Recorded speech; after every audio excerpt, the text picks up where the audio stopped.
Let me ask you something before we begin. And I want you to really think about this, not just hear it, but feel it. Have you ever worked so hard at something, so completely, so honestly, so absolutely, and still lost everything anyway? Have you ever done everything right, followed every rule, sacrificed every comfort, stayed up every night with worry eating through your chest like acid, and still watched it all collapse around you like a burning barn in the middle of a dry summer? Have you ever stood in the ruins of something you built with your own two hands and asked the sky?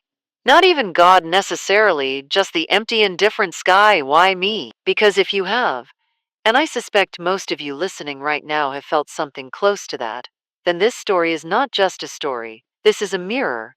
This is the story of Ethan Cole, a farmer, a broken man, a man who found something hidden inside a rusted piece of machinery that would change not just his life, but the lives of dozens of people around him, people who had already given up hope. But here's the thing, they never tell you about stories like this. It wasn't the money that saved him. It was the choice he made before he ever found a single coin. Hold on to that, because by the end of this, you'll understand exactly what I mean. Now, let's go back to the beginning. The summer of 2009 was the third dry summer in a row in Harlan County, Kansas. Not the romantic kind of dry you see in movies, golden fields, dusty roads, beautiful sunsets that make poverty look poetic. No, this was the brutal kind of dry, the kind that cracked the earth open like old leather, the kind that turned a working man's life savings into powder and blew it 40 miles east on a hot wind. Ethan Cole was 38 years old that summer, and he had not slept a full night in 14 months. He would lie in bed, in the farmhouse his grandfather had built with his own hands in 1951, and stare at the ceiling and do math in his head. The kind of math that never ever came out right, no matter how many times you ran the numbers. Loan payment on the land, $2340 a month. Equipment loan, including the tractor, $890 a month. Operating costs, seed, fuel, fertilizer, averaging $4,100 a month through the growing season. And revenue? In a good year with decent rain and decent prices, the coal farm could clear somewhere between 180,000 and 220,000 gross. After costs, that left Ethan and his family somewhere between 60,000 and 80,000 to live on. Not rich, but sustainable, honest, a life you could be proud of. But this wasn't a good year. This was the third bad year in a row. The first drought cut his yield by 30%. The second drought cut it by 55%. The third, the summer of 2009, the corn came up 6 inches and then just stopped, like the earth itself had decided it was done cooperating. Ethan's total revenue that year was $23,400 against costs and loans of nearly $90,000. You do that math. You sit with that number. You imagine what it feels like to open a bank statement and see a deficit that large staring back at you, not as an abstract financial concept, but as a physical weight pressing down on your chest every morning when you wake up. His wife Sandra had tried to stay. Lord knows she'd tried. She wasn't a weak woman. She'd worked alongside Ethan through 2 pregnancies, through equipment breakdowns, through the first 2 droughts, through every hard thing this life had thrown at them. But somewhere in that third year, something broke between them. Not dramatically, not with screaming or accusations or slammed doors. It broke the way old wood breaks, quietly under sustained pressure, with a sound so small you almost miss it. One Tuesday morning in October, she packed 2 suitcases and drove to her mother's house in Wichita, taking their daughter Claire, who was 9 years old and had her father's dark eyes and her mother's quiet stubbornness. She didn't file for divorce right away. She just left, and somehow that was worse, because it wasn't a door slamming shut. It was a door left open, letting the cold in. Ethan didn't beg her to stay. He wanted to. God, he wanted to. God. He stood in the kitchen and watched her car disappear down the dirt road, and he wanted to run after it, wave his arms, tell her he'd figure it out, promise her things he wasn't sure he could deliver, but he didn't. Because some part of him, some honest, exhausted, defeated part of him, understood that he had nothing left to promise her. And a man with no promises has no right to ask someone to stay. He turned back to the kitchen. The coffee was still on. Claire's cereal bowl was in the sink half rinsed. He sat down at the table, and he didn't move for almost 4 hours. The bank called in his loans in January of 2010, First Federal Agricultural Bank of Harlan County. He'd been banking with them since he was 22 years old when he took over the farm after his father's stroke. He knew the branch manager, a man named Gerald Pruitt, personally, had shaken his hand dozens of times, had sat across from him at the 4-H fundraising dinner 2 years running. Gerald Pruitt called him on a Wednesday afternoon, and his voice was not unkind, but it was professional. The way a doctor's voice goes professional when the news is serious, when kindness has to step aside for reality. Ethan, I'm sorry. We've worked with you as long as we can, but the numbers don't leave us a choice. We're initiating foreclosure proceedings on the property. You have 60 days to vacate. 60 days. He'd been on that land his entire life. His father before him, his grandfather before that. 60 years of Cole family history, and they were giving him 60 days. He said, I understand, Gerald. Because what else do you say? He hung up the phone. With that lunch, he walked out to the barn, and he stood in front of that old tractor. A 1987 John Deere 4650, green paint faded almost to gray, cab windows scratched, engine that rattled like a drawer full of loose coins, and he put his hand flat on the hood. He'd learned to drive on this machine. His father had sat him up in that seat when he was 7 years old and put his small hands on the steering wheel and told him, This is how we feed ourselves, son. You respect this machine, and it'll take care of you. He'd spent more hours in that seat than in any chair in any house he'd ever lived in. He knew every sound it made, every quirk, every complaint. He knew that it ran rough for the first 10 minutes on cold mornings.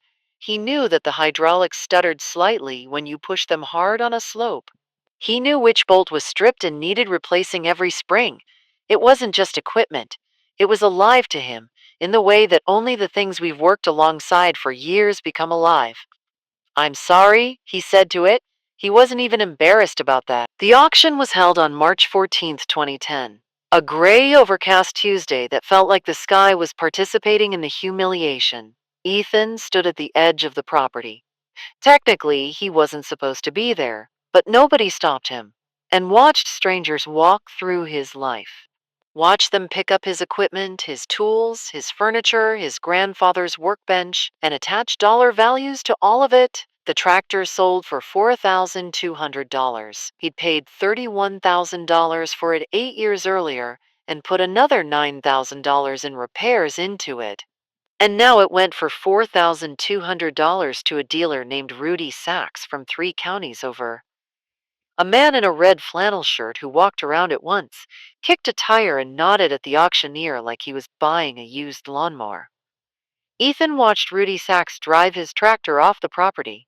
He stood there until it disappeared around the bend in the road, and then he walked away from the only home he'd ever known, carrying one bag and $847 in his wallet. The town of Millhaven was 8 miles from the coal farm, or what had been the coal farm. It was the kind of town that exists in the margins of America, not big enough to have opportunity, not small enough to have character. It had 2 gas stations, a diner called Me's that served good coffee and bad pie, a hardware store, a feed and supply, a Baptist church, and a bar called the Rusty Nail that opened at noon and never felt quite empty, no matter what time you walked in. Ethan arrived in Millhaven on foot, which told you something about the state of things.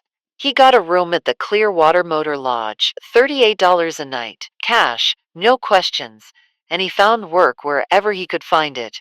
He unloaded trucks at the feed and supply for 11 an hour. He did yard work for an elderly woman named Dottie Frazier who paid him in casseroles as often as in cash, which he accepted without complaint, because Dottie's chicken casserole was genuinely excellent. He helped a man named Pete O'Caffer re-roof his garage for $200 and 2 12-packs of beer, which he drank very slowly over the following 2 weeks.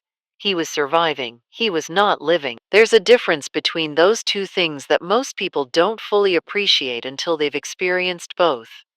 Living has a quality to it, a texture, a sense of forward motion, a feeling that today's work is connected to tomorrow's possibility. Surviving is just filling the hours until the next hour.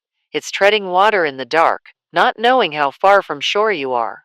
Ethan was treading water. Some nights in his room at the Clearwater he would call Claire. His daughter was 10 now, living in Wichita with Sandra and Sandra's mother, going to a new school, making new friends. She sounded okay on the phone. She sounded carefully okay. The way children sound when they're protecting you from their real feelings because they've figured out that your feelings are already too heavy. How are you, Dad? Good, sweetheart. Getting better every day. Which was a lie. But the kind of lie fathers tell that children need to hear, and both of them knew it, and neither of them said so. He sent money when he had it. $20 here, $50 there. Sandra never called to say thank you, but she never returned it either, which was its own kind of communication. He stopped drinking almost entirely during those months, not for any noble reason, mostly because he couldn't afford it, and partly because when he did drink, those 2 or 3 nights when he'd sit at the Rusty Nail with a whiskey in front of him, the dark thoughts came too close. They circled in his mind like crows over a field, and he'd learned that whiskey didn't chase them away, it just made them louder. So he worked instead. Every hour he wasn't sleeping, he was working or looking for work. Months passed. March became April. April became June. June became the brutal weight of a Kansas August. Ethan Cole was 39 years old, living in a $38 a night motel room, working odd jobs and sending money to a daughter he saw twice since January, and somewhere in the architecture of his soul, something had gone quietly dark. Not crazy dark, not dangerous dark, just off. Like a light that's slightly too dim, like a compass that's slightly off north. He still got up every morning. He still showed up to every job. He still called Claire on Sundays, but there was no forward to any of it, no horizon, no reason to believe tomorrow would look different from today. This is important for you to understand, because what happened next, what changed everything? It didn't happen because Ethan was doing well. It didn't happen because he had energy or optimism or some reservoir of hope he'd been saving up. It happened because he was walking down a street on a hot Tuesday afternoon, going nowhere in particular, and he happened to glance to his right. The Harlan County Equipment and Farm Machinery Auction ran twice a year in a large gravel lot on the south edge of town. Ethan had passed it 100 times.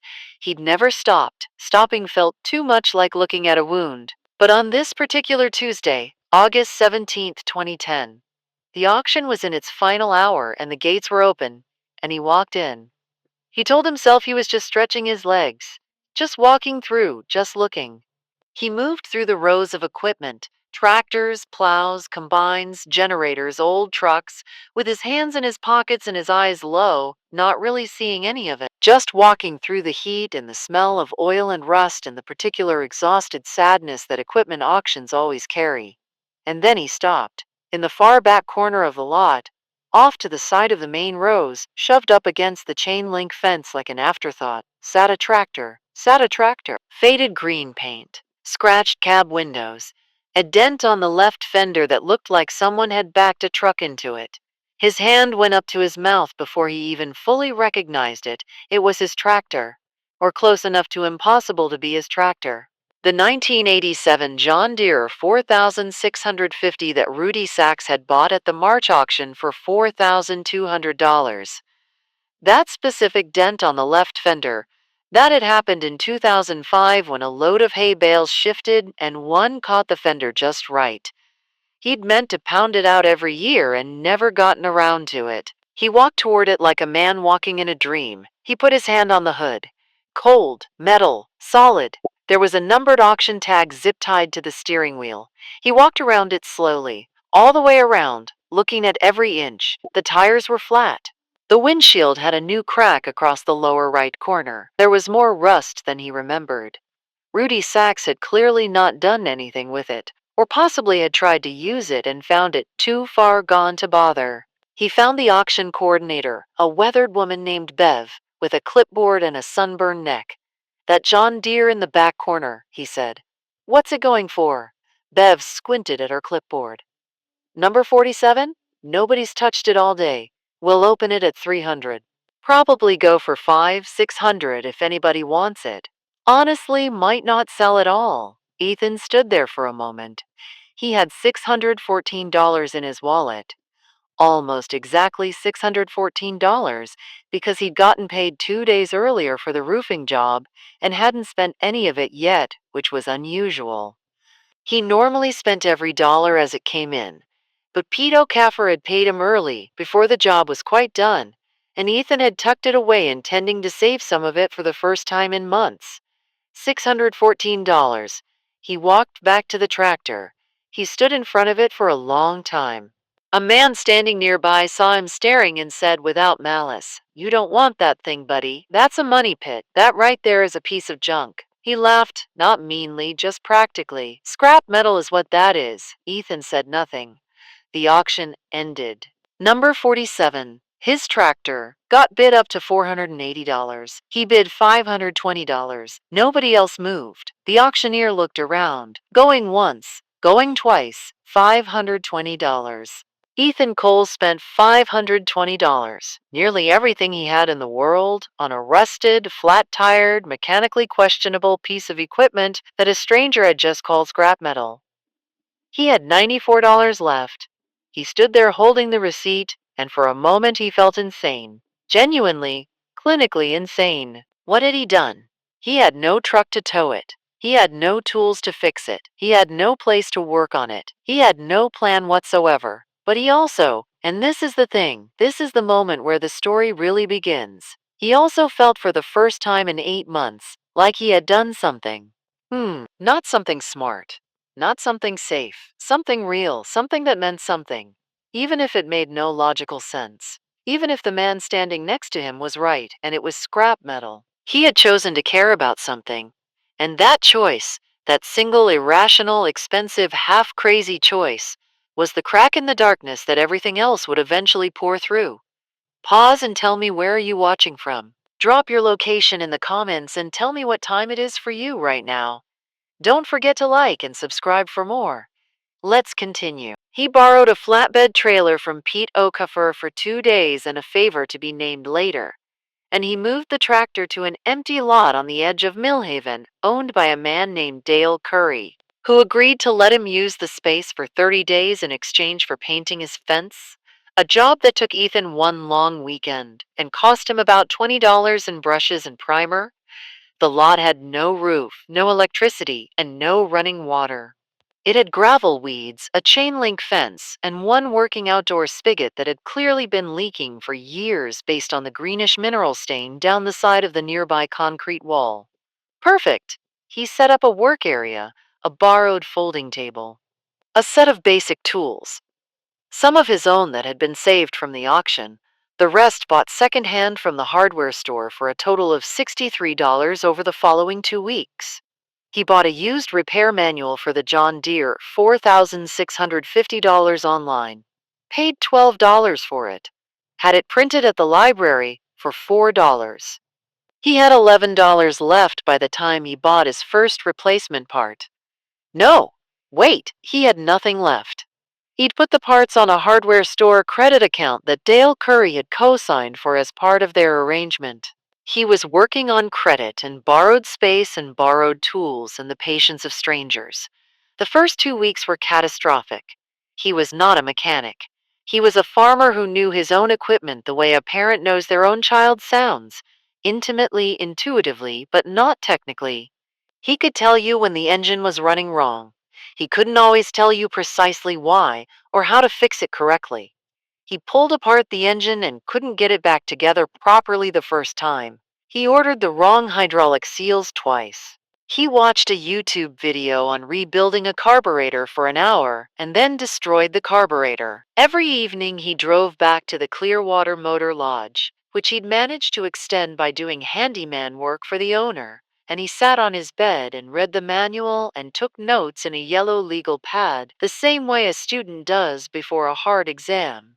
Except the exam was the next morning and the grade was whether the machine lived or died. People in Millhaven noticed. The lot was visible from the road, and over the weeks, various people found reasons to walk past or slow their cars. Some offered advice. Most of it was useless. Some of it was genuinely helpful. A retired mechanic named Frank DeLuca stopped by one afternoon, watched Ethan work for 20 minutes without saying a word, and then said, "You've got your timing off. Give it 3 degrees and you'll stop fighting yourself." He gave Ethan the correction, refused any payment, and came back twice more over the following weeks with specific tips that saved Ethan probably 40 hours of struggle. But most people just watched or laughed. A group of teenagers on bikes stopped one afternoon, and one of them called out, "Hey, old man, you know that thing's dead, right?" They laughed and rode off. An older man, someone Ethan vaguely recognized from Mee's diner, stopped his truck and leaned out the window one morning and said, "Son, I don't mean any disrespect, but you're wasting your time. That engine's seized. You'd be better off selling it for parts and cutting your losses." Ethan looked up from what he was doing. He said, "Thank you for the advice." And he went back to work. Because here's what those people didn't understand. What nobody watching from the outside could understand. This was not about the tractor.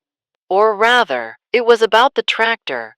But the tractor was standing in for something else. The tractor was a proxy for every part of his life he'd watched fall apart without being able to stop it. The farm, his marriage, his identity as a provider, his sense of who he was in the world.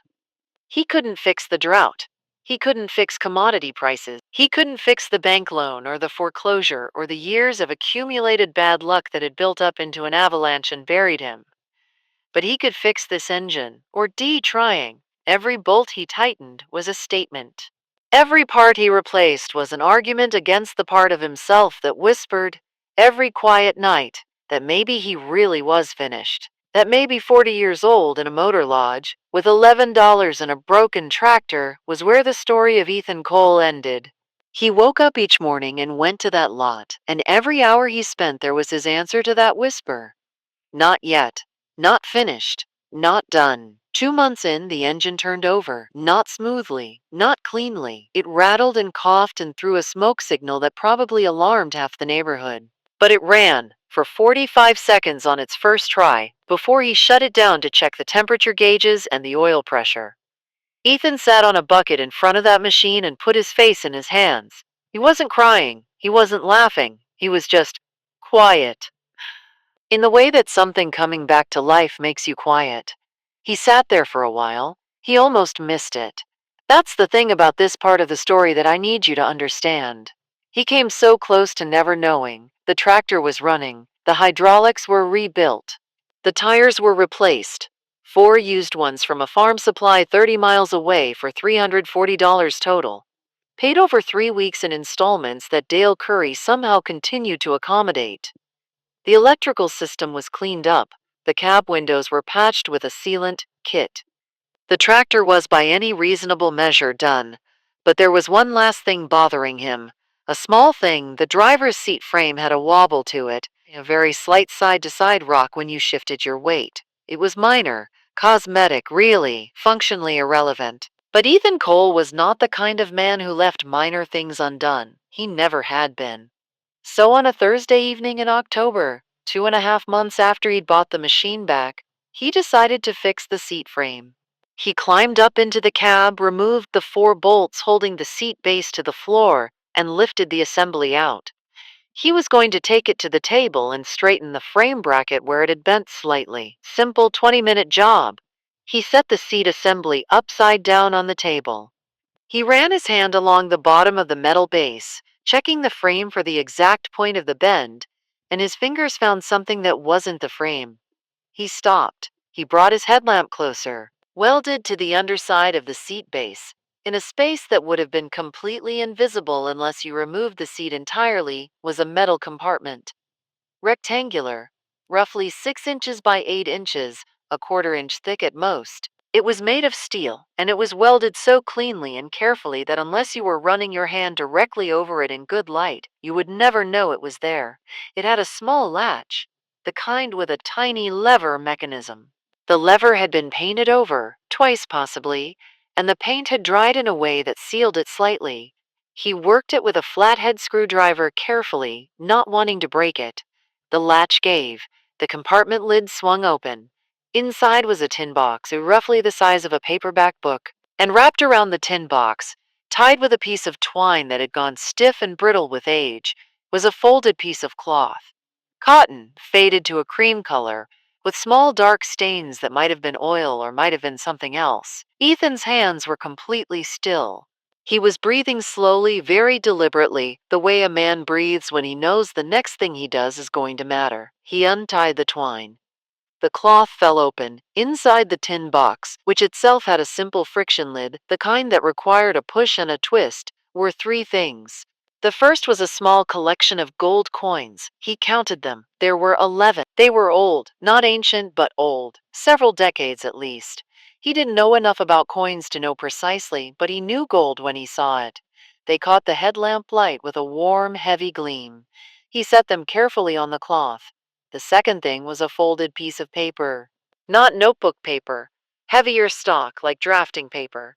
When he unfolded it, he found a hand-drawn map, precise, detailed with compass markings and what appeared to be landmarks, a tree line, a creek, a fence corner, a distance in paces. There was a single word written at the upper right corner: patience. The third thing was a small notebook, not much bigger than his palm. Leather cover, soft from handling, the edges worn down to a gentle curve. He opened it. The handwriting inside was careful and small. The handwriting of a man who valued precision, who was used to keeping accounts. Most of the notebook was filled with records, dates, amounts, measurements, a farmer's notes, yield records, cost records, weather observations. Pages and pages of a working life recorded in careful columns. But the last page was different. The last page was a letter. It was not dated. It was not addressed to anyone by name. It read, "I am writing this because I cannot take it with me, and I cannot give it to someone who didn't earn it. I lost my farm in 1978. I lost it the way a lot of men lose things, not because I was foolish, but because the world is sometimes harder than any amount of honest work can overcome. I found these coins in the creek on the east side of my land in 1971. I kept them because I didn't know what else to do with them. I never spent them. They sat in a coffee can under my workbench for 7 years, and when I lost the farm, they were the one thing I took with me. I spent many years after that doing what I suspect you've been doing, surviving, working, trying to find my footing on ground that kept shifting under me. I fixed equipment for people because it was work I could do, and because there is something about putting broken things back together that keeps a man's hands and his mind on the right track. Whoever you are reading this, I don't know your name and you don't know mine, but I know who you are. You are the person who bought a broken tractor that nobody else wanted and then did something even harder. You fixed it. You showed up every day and did the work even when it made no sense and nobody believed in it. And the practical voices in your head told you to quit. You didn't quit. Which means you are exactly the kind of person this was meant for. The coins are real. They are yours. Use the map carefully. There are more. But understand something before you do anything with what you find. Money given to a man who has already proven he doesn't need it to keep going is a very different thing than money given to a man who hasn't. You are the former. That matters. Take care of yourself. And when you can, take care of someone else.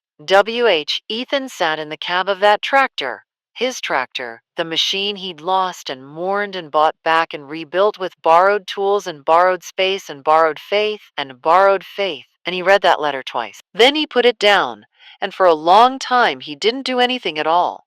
The night was quiet around him.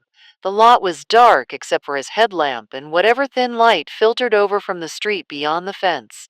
The engine was cool. The tools were laid out on the table where he'd left them. He looked at the coins, 11 of them sitting on the faded cloth, warm-colored and ancient and real. He looked at the map. He looked at the letter. And something happened to Ethan Cole in that moment that he would spend years trying to describe accurately and never quite managed to. It wasn't hope exactly, though hope was part of it. It wasn't relief, though his chest did feel like something had unlocked in it. It wasn't even happiness, though there was something close to joy moving through him, carefully, like a man walking in a dark room, not quite sure of the floor. It was more like recognition, like a part of him that had been arguing with another part of him for 8 months, for 2 years, for longer maybe, had finally gotten an answer. You showed up every day and did the work even when it made no sense and nobody believed in it. And the practical voices in your head told you to quit. You didn't quit. He had not quit. He sat there in the dark for a long time. Then he folded the letter carefully, put the coins and the map and the notebook back in the tin box, wrapped it in the cloth, and tucked it inside his jacket. He climbed down from the tractor. He walked back to the Clearwater Motor Lodge with his hands in his pockets and the tin box against his ribs. He was going to need to think very carefully about what came next. He spent 4 days not touching the tin box. He put it in the bottom of his bag, under his spare clothes, and he went about his work and his days as though nothing had changed. He unloaded trucks at the feed and supply. He called Claire on Sunday and told her he was doing well and meant it slightly more than usual. He thought, he was not an impulsive man by nature. His one extraordinary impulse, the $520 bid on the tractor, was so far outside his normal character that he still couldn't entirely explain it to himself. But now, with something genuinely significant in front of him, he reverted to type. He slowed down. He considered, what did he actually have? 11 gold coins. He researched this carefully using library computers over the course of 2 evenings. Old American gold coins, St. Gaudens double eagles, which these appeared to be, had been worth significantly more than their face value for decades. The numismatic value, the collector's value, on top of the gold content, varied enormously by date and condition. He took photographs with the cheapest available disposable camera, had them developed at the pharmacy, and mailed them with a letter to 3 different coin dealers in 3 different cities, asking for written appraisals. While he waited for responses, he studied the map. Patience. The word at the top right corner. The map showed what appeared to be a farm property. Creek, tree line, fence corner. A specific spot marked with an X, with the note 12 paces knee from the Three Oaks corner, and below the X a measurement, approx 18 inches down. He studied the landscape features. The creek. Was it the Harlan Creek? The tree line configuration. There was something familiar about the angle. He drove his borrowed truck out of town several times over the next week, looking at properties, comparing what he saw with the map. On his 5th drive, on a cold November morning with frost on the windows and steam coming off the creek, he found it. Or found what he believed was it. An old abandoned farm property 6 miles south of Millhaven. The farmhouse was gone, burned by the look of the foundation. But the tree line was right, and the creek bend was right, and where the fence corner should have been, there were 4 ancient cedar posts still standing, listing at angles, the wire long since gone. He drove past slowly, then turned around and drove past again. The property had no trespassing signs. It had been abandoned long enough that its legal status was unclear, which was something he would need to sort out. But on that morning, he just looked. 3 oak trees stood together at the far corner of the old fence line. He sat in his truck for a while. Then he drove back to town. He waited 3 more days before he went back. He used the time to research the property, county land records, which were public and accessible at the courthouse. The property had been owned by a succession of people after its original owner, each holding it briefly and letting it go. Its current tax status was delinquent by several years. Nobody had lived there in at least 2 decades. The original owner in the 1970s had been a man named Walter Harold Eason, W.H. On a Tuesday morning, 11 days after finding the tin box, Ethan Cole parked his truck at the edge of the abandoned property, walked to the 3 oak trees at the fence corner, took 12 paces northeast, and dug. He'd brought a good spade. He'd measured carefully. At 22 inches, slightly deeper than the map indicated, perhaps shifted over decades of freeze-thaw cycles, his spade hit something solid. He got on his knees in the cold dirt and cleared the earth with his hands. A steel box, welded shut, about the size of a shoebox. He pried it open with the flathead screwdriver he'd brought specifically for this purpose. Inside, wrapped in a piece of old canvas, were more gold coins, far more than 11. He counted them later in his motel room with the door locked and the curtains drawn. 47 coins. St. Gaudens double eagles, most of them in very good condition given how long they'd been in the ground. He also found rolled inside the canvas a second shorter note in the same careful handwriting. If you found the coins, you read the letter. If you read the letter, you understood it. Do something worthy of the person who trusted you with this. He sat on his motel bed with 47 gold coins in front of him. The coin dealer appraisals had come back by this time. The 11 coins from the tractor ranged in estimated value from $900 to $1,400 each, depending on specific dates and condition, which he hadn't been able to assess precisely from photographs. Conservative estimate for the 11, approximately $11,000. Optimistic estimate, close to $15,000. Applying similar math to 47 coins, somewhere between $42,000 and $66,000 combined, potentially upward of $80,000, possibly more. He lay back on his motel bed and stared at the ceiling. $80,000. After 2 years of doing math that never came out right, 2 years of numbers that only meant lack and debt and insufficient, here was a number that meant something different. Enough to breathe, enough to start, enough to do something. The question was, what? He already knew the answer to that. He'd known it the moment he read the letter, even if he hadn't admitted it to himself yet. Walter Harold Eason had been a farmer who lost everything and spent years afterwards fixing broken equipment for other people. He'd hidden his wealth not in a bank, but in a machine, in the places where working men work, and he'd set the conditions for its finding as specifically and deliberately as a test. You had to buy something nobody wanted. You had to fix something everybody told you was broken beyond repair. You had to show up every day when there was no logical reason to. Only then would you find it. And only then, having proven what you were, would you be trusted with what to do with it. Do something worthy of the person who trusted you with this. Pause and tell me, where are you watching from? Drop your location in the comments and tell me what time it is for you right now. Don't forget to like and subscribe for more. Let's continue. He took his time. He needed to, both for practical reasons and because, for the first time in years, he was not in crisis. He was in transition. And transitions, he had learned the hard way, demand patience. He sold the gold coins carefully. Not all at once. Not to a single dealer, and not in a panic. He worked with 2 different dealers in 2 different cities, selling over a period of 6 months, always getting written appraisals before agreeing to any price. By the time the last coin was sold, his total was $91,400. $91,400. He did not celebrate. He opened a separate savings account and transferred the money there and stared at the balance on the screen for a long time. Then he made a list. The list had 2 columns. Column 1 was labeled, My Life. Column 2 was labeled, Other People's Lives. He'd been sitting in that motel room long enough to know the landscape of need in Millhaven and the surrounding county. He'd worked alongside people, taken odd jobs that put him in contact with families and individuals at every level of the economic spectrum, and he'd seen with the clarity that only comes from having been there yourself, exactly who was on the edge.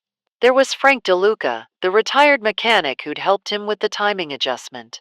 Frank was in his early 70s, living on Social Security and a small pension, and his roof had been leaking for 2 years because he couldn't afford to have it properly fixed.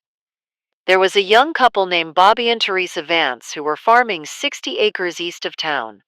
3rd year in a row of tight margins, behind on their equipment loan. Bobby was working construction on the side just to cover the payments, which meant he wasn't sleeping enough, and the farm was suffering because of it. Ethan had done a job with Bobby on Pete O'Caffer's roof and had recognized, with a cold, precise recognition, the look in Bobby's eyes. He'd seen that look in his own mirror 2 years earlier. There was Mee Elkins, who owned Mee's Diner, where Ethan had eaten breakfast on his best earning days for months. Mee was 62, widowed, had been running the diner solo since her husband passed, and was quietly behind on her equipment lease for the kitchen, a fact she'd let slip once and immediately tried to unsay. There were others. He kept adding names. He understood that he could not help everyone.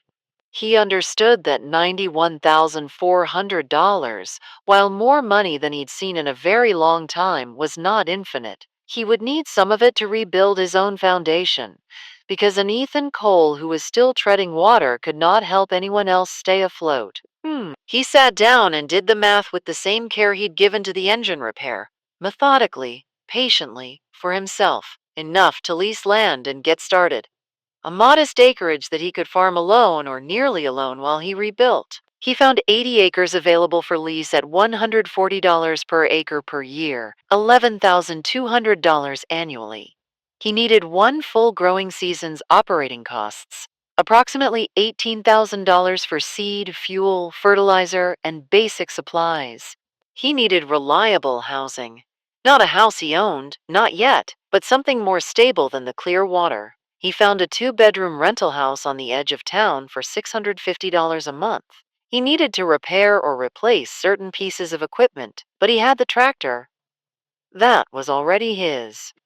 His startup budget for himself, approximately $40,000 over the first 2 years, leaving room for unexpected costs. That left approximately $51,000. He divided that column 2 money across his list of people, not equally, but proportionally, according to need, according to urgency, and according to what would actually make a lasting difference versus what would simply delay an inevitable problem.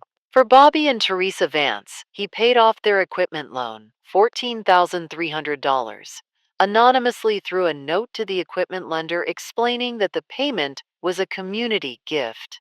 He would later learn that Bobby had wept when he received the news, and that Teresa had driven to Mies and sat in a booth for an hour drinking coffee and staring at the table, not quite believing it was real.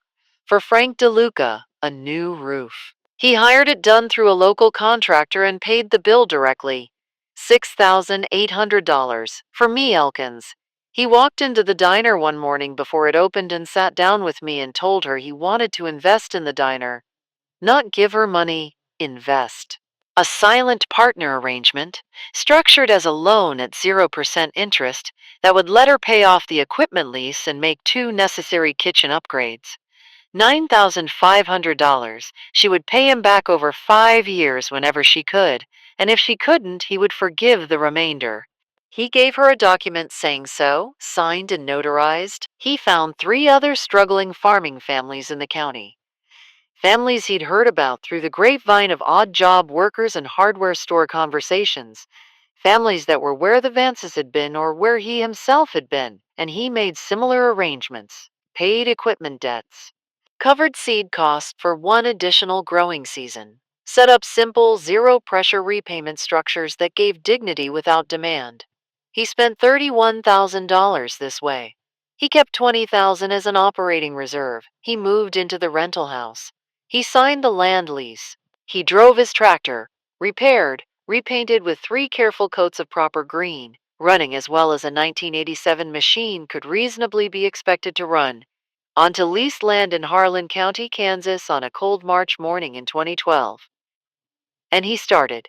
The first year was hard. He hadn't expected it to be easy. That would have been naive. And Ethan Cole had been stripped of naivety 2 years earlier in a way that doesn't entirely heal. But hard was manageable. Hard for Ethan was actually preferable to the alternative because hard meant he was moving, and moving meant he was alive in the way that mattered. He planted corn and soybeans in the classic Midwest rotation. He did the work himself, mostly. Long days, early starts, evenings spent on maintenance and record keeping and planning. The weather cooperated moderately in that first year. Not a great year, but not a drought year either. Average. And average, after what Ethan had been through, felt like abundance. His gross revenue that first year, $67,000. After costs and lease payments, a net of $19,000. He reinvested $12,000 of that back into the operation. He kept $7,000 for living. He called Claire more often now. She was 13. She had started to ask real questions, not the carefully protective questions of a child guarding a fragile parent, but actual questions. Dad, are you actually okay now? Like actually? And he was able to tell her the truth. Yes, not perfect? Not all the way there yet, but actually okay. Moving forward, Sandra filed for divorce that year. Final, he didn't fight. He signed the papers and sent her a letter. Not a bitter one, not a begging one, just an honest one. Thanking her for the years, accepting responsibility for his part in what had broken. and wishing her well with a specificity and sincerity that she told him later, much later, had surprised her. He was different now. Not healed, not fixed. That's not how people work, but recalibrated. Like an instrument that had been badly jarred and then carefully, painstakingly brought back into tune. In the second year, something started happening that he hadn't entirely planned. Word travels in rural communities the way water moves through cracked earth, finding its own channels, going where it needs to go, refusing to be held back entirely. People began to know, at least in outline, that someone had quietly helped Bobby and Teresa Vance pay off their equipment loan. Someone had paid for Frank DeLuca's roof. Someone had invested in Me's diner. The details were unclear and the source was unnamed, but people talked. And people started finding their way to Ethan, not in obvious ways. Nobody showed up at his door and asked for money. Harlan County people did not work like that. There is a pride embedded in that culture, a bone-deep resistance to appearing needy, that is both admirable and sometimes genuinely destructive, but in either case very real. Instead, they found ways to be near him, to mention things sideways, to sit next to him at meals and talk about the weather and their equipment and their acreage in the particular way that is actually not about the weather or the equipment or the acreage at all, but about fear, about the possibility of losing everything, about needing someone to understand what that fear feels like without flinching from it. Ethan understood. He never flinched. He couldn't always help with money. After the first round of quiet investments, his reserve was modest and carefully managed, but he found other ways. He knew people now: dealers, lenders, agricultural extension agents, community bank officers, and he knew how the system worked and where it had flexibility that most struggling farmers didn't know about. He became gradually an informal advocate. He helped people negotiate payment restructurings. He connected struggling farmers with grant programs they didn't know existed. He co-signed a loan for Bobby Vance when Bobby decided to expand his operation, and Bobby's business plan was solid enough that the loan was fully repaid in 3 years. He started a small informal group, no name, no organization, just a gathering. First Tuesday of every month at Me's, starting at 6 in the morning before the diner opened to the public. Farmers, a few agricultural workers, a couple of equipment dealers who had decided to be part of the solution rather than just business transactions. They drank coffee and talked honestly about what they were facing and what they knew. Me called it the breakfast table. It wasn't a program. It wasn't a charity. It was something simpler and more durable than either of those things. It was a community of people who had decided to stop pretending they weren't struggling and start actually helping each other. By the time 2017 arrived, 7 years after Ethan had walked away from his foreclosed farm with $847 in a bag, the shape of what had been built was beginning to be visible. Ethan's farming operation had grown to 240 leased acres, producing corn, soybeans, and a small heritage wheat operation he'd started as an experiment that had become surprisingly valuable as the local artisan food market expanded. His gross revenue in 2017 was $290,000. After costs and lease payments, he was clearing $105,000, more than he'd ever made in his best years on his own land. He was not wealthy by any national standard. He was comfortable. He was stable. He was secure in the specific way that security means something after you've been genuinely without it. Not as an abstract concept, but as a physical reality you can feel in your chest every morning when you wake up and everything you worked for is still there. His daughter Claire was 19. She was studying agriculture and business at Kansas State University on a scholarship. She spent summers with him working the farm, asking sharp questions about the business structure, arguing with him about crop rotation strategies in ways that made him realize she was going to be better at this than he was. This made him very happy. Bobby and Teresa Vance now farmed 400 acres and employed 2 full-time workers. They'd had 2 children.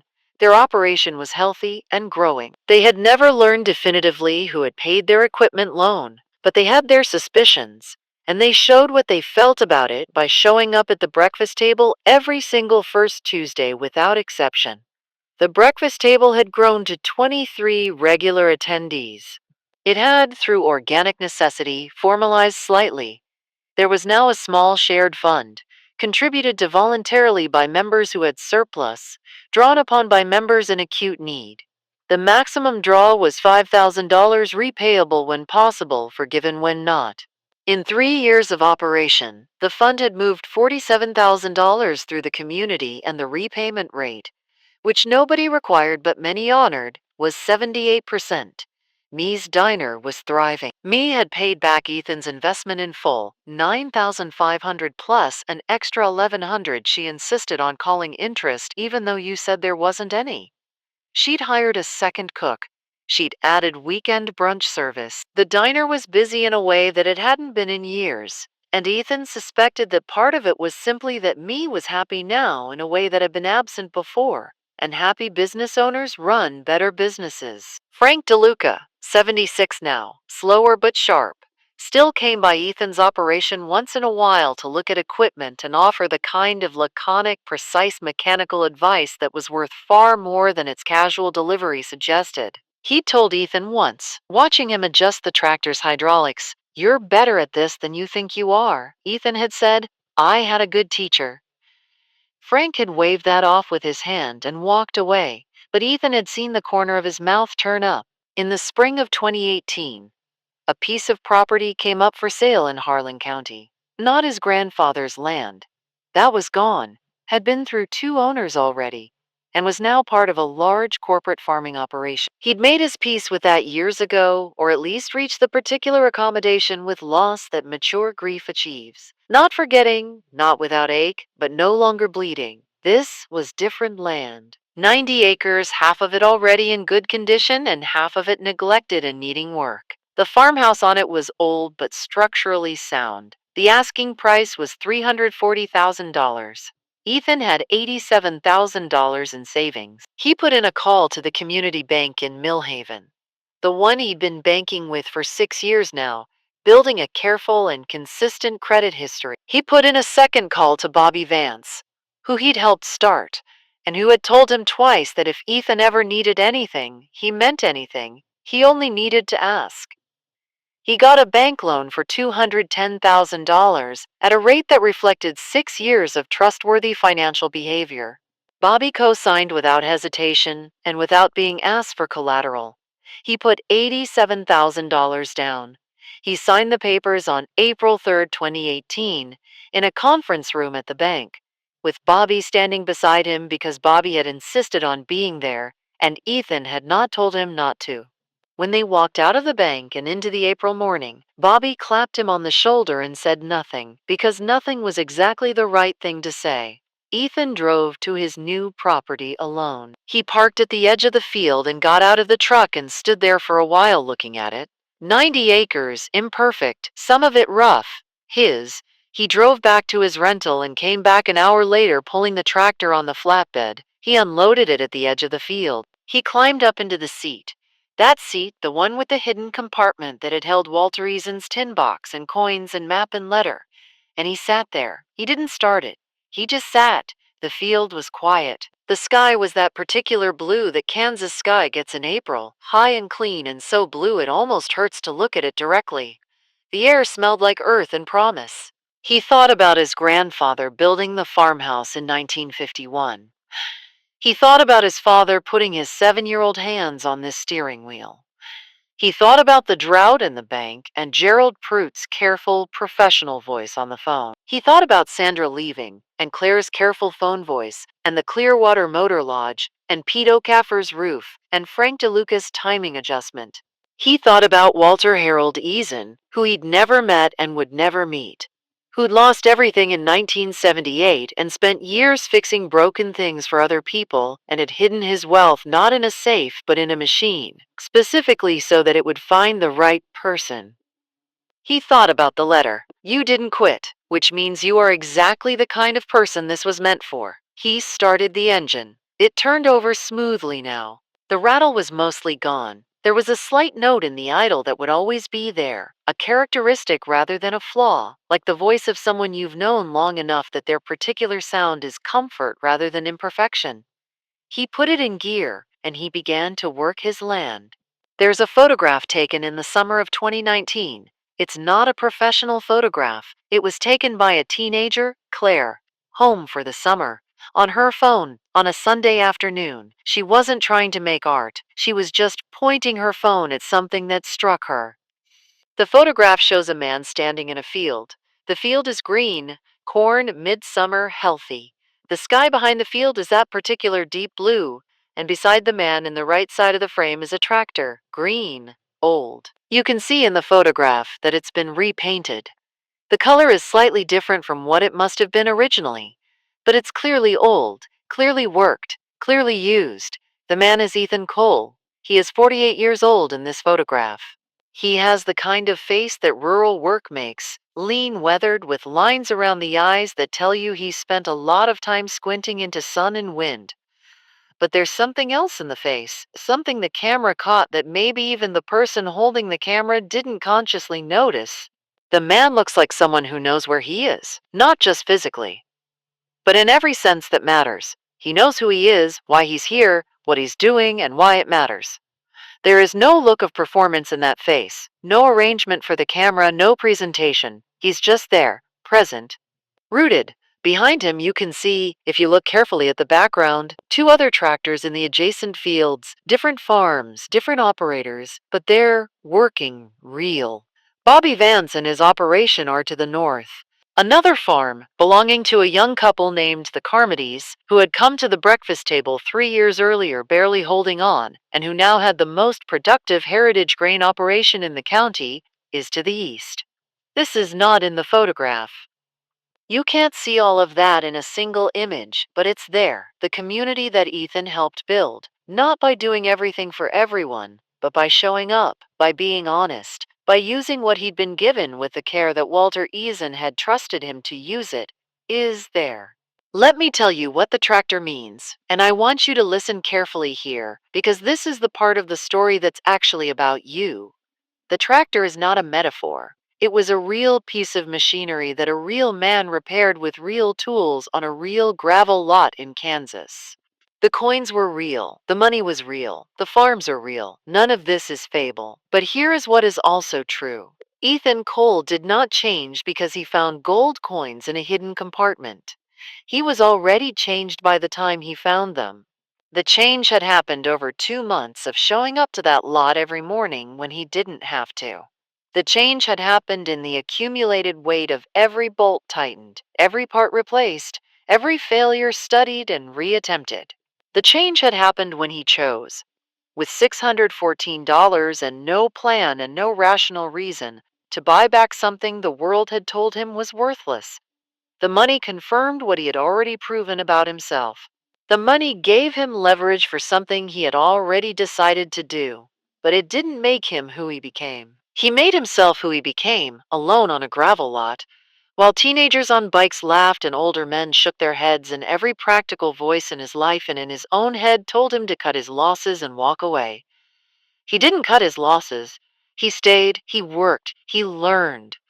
He failed and tried again, and failed differently, and tried again differently. And the universe, or fate, or luck, or Walter Harold Eason's extraordinary foresight, or whatever combination of these things you believe in, rewarded not his desperation and not his talent, but his character. His refusal to quit when quitting was the easier thing to do. Here's what I want you to take away from this. You are in a hard moment, or you have been, or you will be. That is not pessimism. That is the mathematics of a human life. Hard moments are not exceptional. They are structural. Hard structural. They are part of the load-bearing architecture. The question is not whether you face them. The question is what you do when you're standing in front of something the world has told you is rusted and broken and worth less than the scrap metal it's made of. The question is whether you put your money on it anyway, whether you show up to that lot in the cold morning, whether you open the manual you've never read and start learning what you didn't know, whether you tighten the bolt that doesn't want to tighten and check the seal that doesn't want to seal and try the engine that doesn't want to start. And then try again the next day, and the day after that, and the day after that. Not because success is guaranteed. Not because the tractor will definitely run. Not because there might be something hidden inside it, but because showing up when it's hard is the only thing that distinguishes the people who find the hidden compartments from the people who walk right past them. Walter Eason knew this. He'd lived it. He'd lost his farm in 1978 and spent years repairing other people's broken things. And somewhere in that, in the working, in the showing up, in the patient rebuilding of a life from the outside in, he accumulated something. Not just the coins he found, something in himself. A knowledge about what kind of person actually deserves to be trusted with something valuable. He wanted to pass it on, but he couldn't just give it to someone, because giving it wouldn't carry the knowledge with it. The knowledge was in the earning, in the specific, unglamorous, unphotographed work of not quitting. So he hid it. He hid it in the most honest place he could think of, in the one place where only a person who had actually done the work, who had taken the machine completely apart and put it back together, would ever find it. He set the test as the access, and he trusted that the right person would come along eventually. It took over 30 years. The right person came. Ethan Cole stood on his land on a late summer morning in 2019. 90 acres of Harlan County under a sky that went on forever, and he looked at the fields around him. His fields and his neighbors' fields and the fields of people he'd helped back from the edge. And he thought about Walter Eason. He'd researched Walter Eason over the years, not obsessively, but carefully. Walter Harold Eason had been born in 1931 and died in 2003, which meant he had lived to see the tractor pass through several hands after he lost his farm. He had never returned to farming. He'd spent his later years as an independent equipment mechanic, running a small repair shop in a town 50 miles south, and by all accounts he'd been good at it and hadn't appeared to suffer particularly. He'd been known as patient, as precise, as someone who would not cut corners on a repair no matter how small. He had never married. He had no children on record. He had apparently no one to leave his hidden wealth to, except the right person, whoever that turned out to be. Ethan sometimes talked to Walter Eason, in his head, the way you talk to people you never met but whose choices shaped your life in the most fundamental way. He said things like, "Thank you. I tried to do right by it." He said, "I think you would have liked Bobby Vance. He's the kind of farmer you were, I think. Serious about it, patient about it, takes care of his equipment." He said sometimes quietly, looking at the tractor, "I understand why you hid it here. I understand exactly why. There is one more thing I want to tell you." In 2020, Ethan's daughter Claire came back to Harlan County with her degree and an idea. She wanted to formalize the breakfast table, to turn it into an actual registered nonprofit with a proper fund structure and a proper application process for support. She'd written a business plan for it. She was 22 and brilliant and absolutely certain about this. Ethan read her business plan. It was good. It was better than good. He told her, "Let's do it." She named it the Eason Fund. She didn't know about Walter Eason. Ethan had never told her the full story of the hidden compartment, or the coins, or the letter. He'd told her a version, the outline, enough for her to understand the name. She liked it. She said, "It's a good name. It sounds like someone who kept going." "It is," Ethan said. "It's exactly that." The Eason Fund, in its first full year of operation, distributed $38,000 in zero-interest recoverable loans and direct grants to 11 farming families in Harlan County.